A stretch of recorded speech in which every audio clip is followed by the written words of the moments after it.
Badan Pengawas Obat dan Makanan atau BPOM telah melakukan pengujian 102 obat yang dikonfirmasi pasien gagal ginjal akut. BPOM resmi melarang perusahaan farmasi melakukan produksi dan atau registrasi obat yang mengandung zat pelarut dengan 4 jenis senyawa tertentu. 198 sekarang tambahannya ya. Badan Pengawas Obat dan Makanan atau BPOM resmi melarang perusahaan farmasi melakukan produksi dan atau registrasi obat yang mengandung zat pelarut dengan 4 jenis senyawa tertentu. Pelarangan itu dilakukan sebagai respon atas temuan kasus gangguan ginjal akut progresif atipikal atau GGAPA di Indonesia yang dicurigai akibat keracunan kandungan dalam obat sirup. Kepala BPOM, Penny Kalukito, menyebutkan saat ini hanya produk sirup tanpa pelarut yang boleh beredar atau obat sirup yang tidak mengandung 4 zat pelarut yang dilarang. Keempat jenis zat pelarut yang dimaksud adalah propilen glikol, polyethylene glikol, sorbitol, hingga gliserin atau gliserol.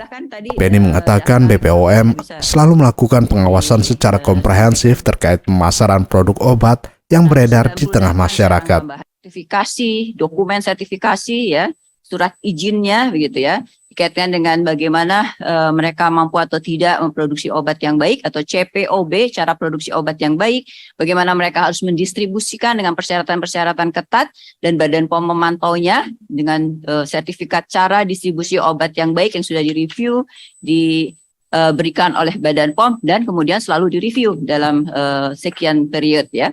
Dan kami melakukan juga sampling selain pre-market, kami melakukan upaya registrasi dalam proses registrasi dalam proses setelah mendapatkan sertifikat cara produksi obat yang baik, macam surat izin, yaitu silakan membuat produksi, tapi persyaratannya sudah kita sepakati bersama dan kami sudah melihat fasilitas yang memenuhi persyaratan, kita berikan CPOB. Nah, dalam CPOB itulah melekat tanggung jawab akuntabilitas dari industri untuk memproduksi obat yang baik. Kalau dia tidak memenuhi persyaratan tersebut, tentunya ada sanksi ya.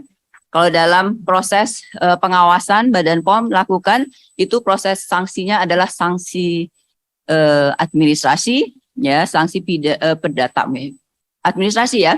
Misalnya menghentikan peredaran, penarikan, menghentikan produksi, menarik kembali CPOB-nya, menarik kembali CDOB-nya apabila itu pada pedagang besar farmasi misalnya atau retailer, apotek dan sebagainya, atau kita menarik izin edar dari obatnya. Itu adalah sanksi yang diberikan oleh Badan POM. Kepala BPOM, Penny Kalukito, juga mewanti-wanti sebagai regulator dan pengawas, pihaknya tidak segan memberikan sanksi kepada produsen farmasi yang nakal berupa penarikan obat, pencabutan izin edar, hingga proses hukum. Dari Jakarta, Dio Malaun, Santara TV melaporkan.